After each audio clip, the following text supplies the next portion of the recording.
This did come from our community showcase, which was hundreds of submissions, and this one stood out just for the sort of diversity of the topic. So let's welcome to stage Melinda.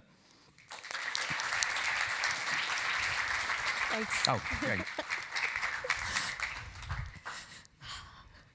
I suspect I'm going to need this water because my voice is doing some load testing today. Right. So, welcome, traveler. Your quest awaits. You find yourself in a small town, the kind of town every hero starts from. The cobblestones are warm from the morning sun, and shopkeepers are just beginning to open their stalls. This is where all great adventures begin. Beyond the gates lies a vast world waiting for you to explore. And your main quest is clear. You'll need to venture out of the small town, face the challenges waiting out there, and reach that final end boss. Right now, you're at the start of your journey. And you have choices here. Do you wander around the market and trade stories with the locals?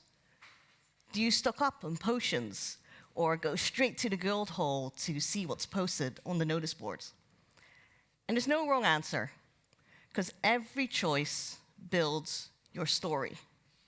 And the truth is, you don't walk into the world and immediately fight the end boss. In every great quest, there are the main missions.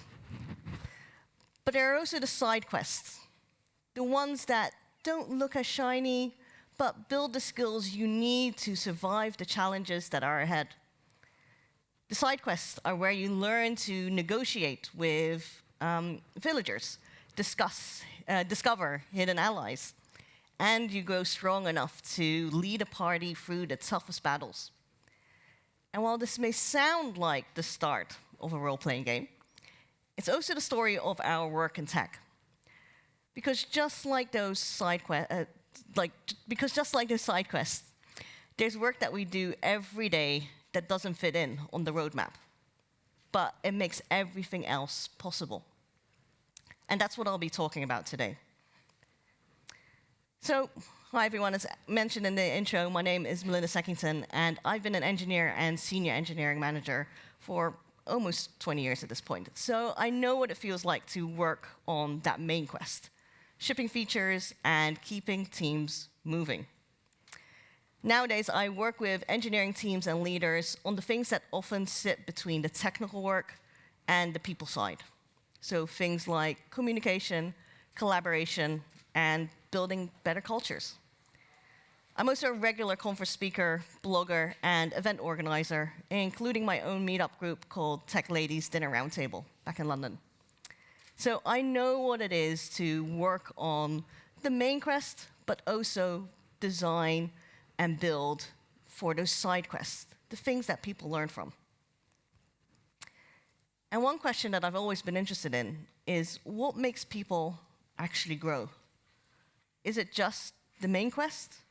Or is it all those moments where we step sideways, take a chance, and go off script? Side quest work is where we build the skills teams need to survive the challenges ahead. They're multipliers. Side quests aren't the distractions from the main quest. They're how your people grow stronger, how your teams become more resilient, and how your companies build the kind of culture that lasts. And this is where leaders come in. Because when leaders encourage these side quests, that's where the magic happens. But before we can talk about what leaders can do, we need to take a closer look at these side quests themselves.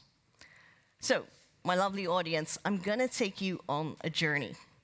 So you are the heroes today, about to go on your quest. And every quest starts with a map. So to begin, we need to explore our map. How do we define these side quests? And to me, this side quest work is what we often refer to as glue work, the work that holds teams together. And today I'm going to talk about two types of glue work. Team glue work, how originally the phrase was used, what you find internally inside your teams, and community glue work, which is something you might not have heard of before quite in this way, but it's the glue work externally within our tech community. So first, team glue work. The phrase glue work was coined in 2019 by Tanya O'Reilly in her talk, Being Glue. She describes it as the less glamorous and often less promotable work that needs to happen to make a team successful.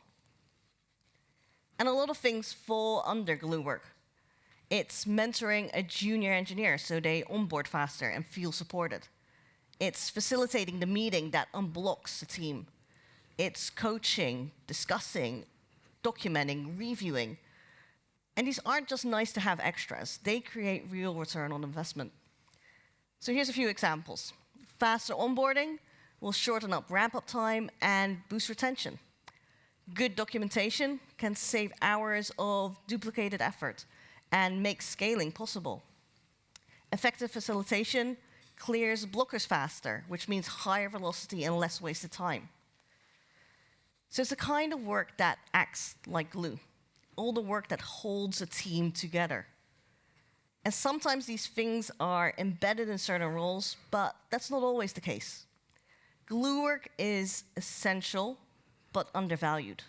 And it often falls disproportionately on women or people who naturally step up to support others. And the original framing focused on the individual. If you're doing glue work, realize that you're doing it and advocate for yourself. Or you need to step back if it's holding back your career. And that framing actually helped a lot of people. But today I want to take that idea a little bit further. So glue work to me can't be left to the natural helpers. When it's left to chance, it always falls on the same people. And usually those are the people who've been socialized to pick it up, or who have been volunteered into doing it, or they're the ones who care so deeply that they can't bear to see it not done. And that's not sustainable or fair. And that problem isn't glue work in itself. The problem is leadership systems that fail to recognize, distribute it, and reward it. But systems can change. So enabling glue work is a leadership responsibility. Not because leaders do all the glue work, but because they make it possible for everyone to contribute. Great teams are resilient and high-performing because glue work is intentionally part of how we operate. So here's the definition that I propose. Glue work is the work that keeps the team healthy and effective and makes technical work land, scale, and last. It's the practice of strengthening the team's communication, collaboration, coaching, and culture-building skills. So in great teams, everyone contributes to glue work. Because it's what turns a collection of individuals into a team. It's the stuff that gets seen as side quests, but it's what makes those main quests possible. Glue work teaches valuable communication and leadership skills. So facilitating teaches people to guide a group. Mentoring teaches people to coach and listen. Writing documentation sharpens people's ability to communicate clearly.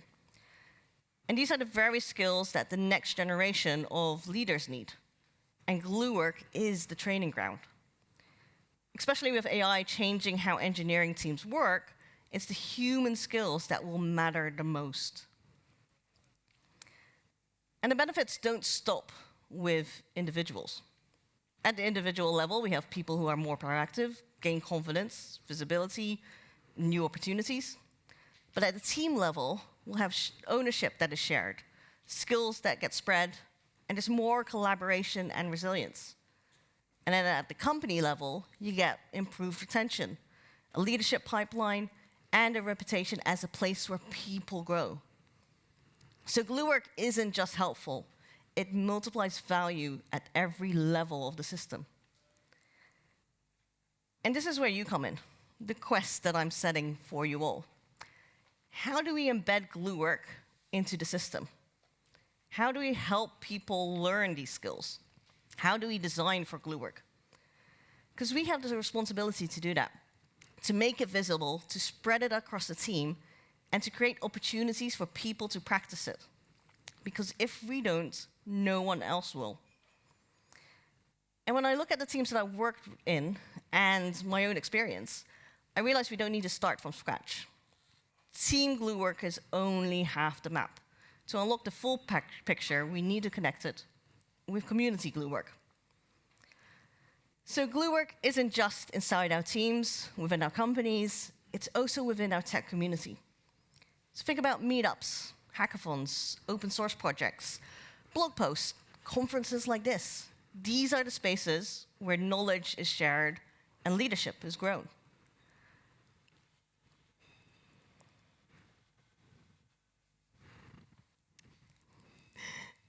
This had stopped.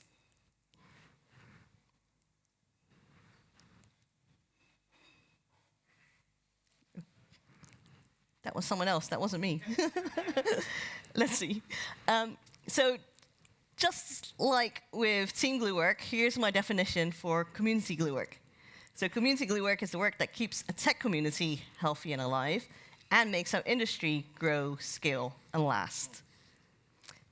It's mentoring, speaking, blogging, organizing. It's all about connecting people. And it's all glue work too. And yet, just like inside our companies, it's also often unrecognized and undervalued. So community glue work is how our community evolves. It's how the next generation finds their way in. It's where leadership skills are shared, networks form, and new opportunities begin. But it's also bigger than that, because without community glue work, our entire technical industry stalls. Meetups and conferences, they spread new ideas before they're written into books or courses. Open source projects form the backbone of the tools and frameworks that we all depend on. And when these types of grassroots efforts falter, we all feel their impact. There's slower knowledge transfer. There are higher barriers to entry. There are fewer pathways for new leaders to find their feet.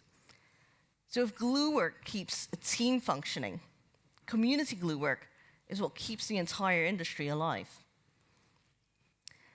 And companies benefit too. Organizations that support community initiatives, they build reputation, attract and retain talent, they have stronger engineering cultures, and they show that they're serious about the future of tech.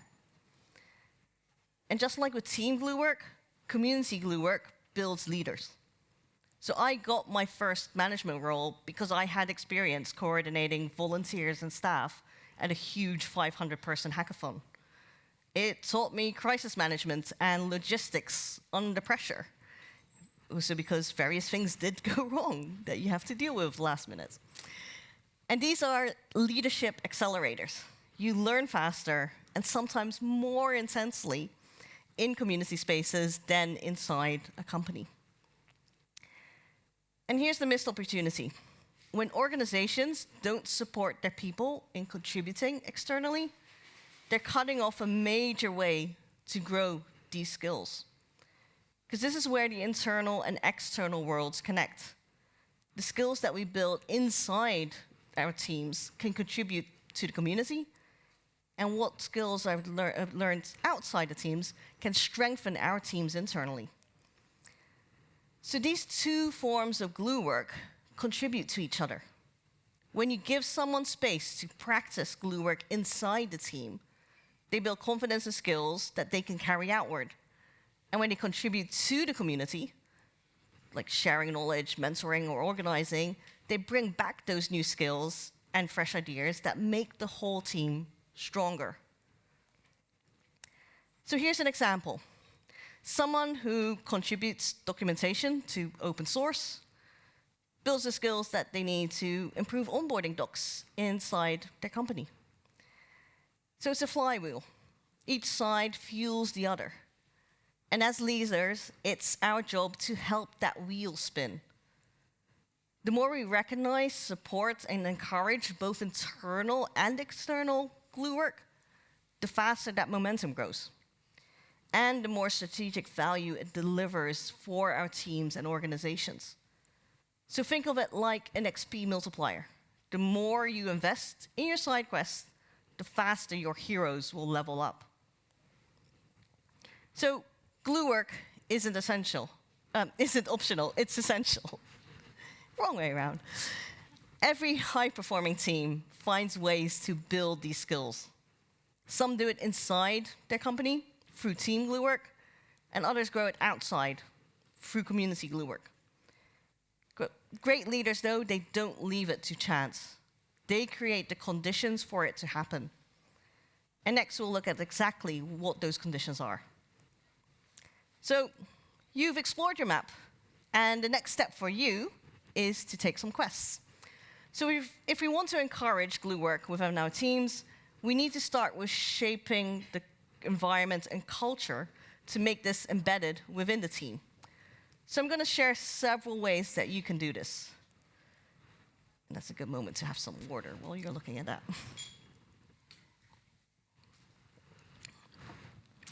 So I'll walk you through 5 main themes. Each one will come with some practical examples of things that you can do inside your teams and with the wider community. And as we go through these, I want you to think about which of these could you try with your team next week? What other types of activities would work for your team? Because one thing that I want to highlight, though, before we dive into these themes, is that people get good at something through 2 different ways. So first, by being exposed regularly to what good looks like, what we call perpetual exposure. So the first 3 themes are all about that. Then we have deliberate practice. And this is all about creating opportunities for people to put their skills into practice. So let's dive into that first level, which is recognize and celebrate. So people need to see that glue work isn't invisible, but valued. It costs nothing, but it sets the tone for everyone that glue work matters as much as shipping code. And every time we highlight glue work, we're showing others what good looks like. And this builds awareness before people even take on these behaviors themselves. So inside your teams, you can start small. Share what someone has done in a company all hands. Call out great mentoring in a retro. Celebrate glue work in performance reviews, or highlight someone's documentation in a team update. Weaving these into practices that you're already doing normalizes glue work as valuable, not invisible. To encourage external glue work, start with showcasing your people and what they are doing externally. Talk about their blog posts and talks. Amplify their open source work, and nominate them for community awards. When others see that their peers are celebrated, it signals that this is valid, this is valued, and this is important. The second theme is building shared knowledge. Now, once people see what's valued, the next step is giving them reusable frameworks, templates, and resources so that they can see exactly what good glue work looks like, but also how to get there. So exposure to the what makes it easier for them to learn and repeat. So inside teams, this means making knowledge visible and repeatable. So document decisions and processes. Create playbooks for things like mentoring or onboarding, because it helps others repeat what good looks like. Embedding glue work in promotion criteria and career frameworks reinforces that this is career critical and promotable work. So the more that we can codify glue work, the easier it is for people to understand and adopt. Externally, it's about bringing in the best of what's already out there. So use industry frameworks and playbooks, open source guides or templates, or external trainers or workshops. When people see reusable models, they're quicker to pick them up and apply them. The third step is connecting people. So exposure here is about the who to turn to, who to learn from. Because glue work multiplies when you bring people together, and leaders are the ones who can create those bridges. Because networks provide role models, mentors, and peers who show them what is possible. So inside teams, this means deliberately connecting people. You can encourage pairing across projects or departments, invite engineers into stakeholder meetings, or enable cross-functional discussions. Because every new relationship will build perspective and unblock silos. Externally, you can extend those networks even further. Introduce people to peers in other companies. Sponsor them to attend community roundtables, panels, support networking at conferences. It's one of the main reasons why I started my own Tech Ladies Dinner Roundtable group for women to meet each other within tech and support each other. Every new connection people make, they bring back fresh perspective and solutions to their own teams. So once you've built exposure, the next level is practice. And the best way to learn something is to teach it. And glue work is no different. When engineers teach, they cement their own knowledge, grow their communication skills, and build leadership confidence. So internally, you can put structures in place, like encouraging peer mentoring and pairing, introducing onboarding buddy programs, and set up internal peer-led learning initiatives, like lunch and learns or lightning talks. It's about giving people the opportunity to teach and share what they know with others. Externally, it could be supporting your people to speak at conferences, mentor at hackathons, or write technical blog posts. Because every time they explain something, they sharpen their communication skills, and they bring that skill back to the team. The fifth level is the most effort, but the highest payoff. It's creating spaces where glue work happens. So when you set time aside and create environments where people can practice leadership, collaboration, and communication building, it changes culture. And internally, that could be team offsites, or regular reflection sessions, or even an internal conference where your own engineers share what they've learned. Each of these is deliberate practice in leading through teaching. Externally, it's supporting engineers organizing events, offering venues or sponsorship, and encouraging volunteering or chairing conferences. So yes, these will take time and effort and resources, but they build loyalty, reputation, and pipelines in ways that nothing else really does. So those are the 5 themes, 5 ways to make glue work visible and stronger within your teams. Because great leaders shape the environments, give people space to try and celebrate what they do. And when they do, their whole team levels up and unlocks new skills. So glue work is essential. Team glue work feeds community glue work, and community glue work will feed team glue work. And as that loop keeps spinning, it will build stronger leaders, stronger teams, and stronger communities. So our journey doesn't end here. Now it's your turn to pick up the sword. Because the real magic is when these adventures don't just stay in these slides, but come alive in the way that we work together. So as you return to your own adventures, your own internal quests, reflect for a moment. What's the one small thing that you could start tomorrow? Or Wednesday, I guess, or Thursday when you're back in the office. Even the tiniest side quest can lead to the greatest treasure. Every great engineering story, every legendary team, every breakthrough product, they all rest on glue work. So don't wait for someone else to do it. Don't leave it invisible. Step forward, create that environment, and unlock the magic it brings. And the quest is yours. So, thank you all for listening.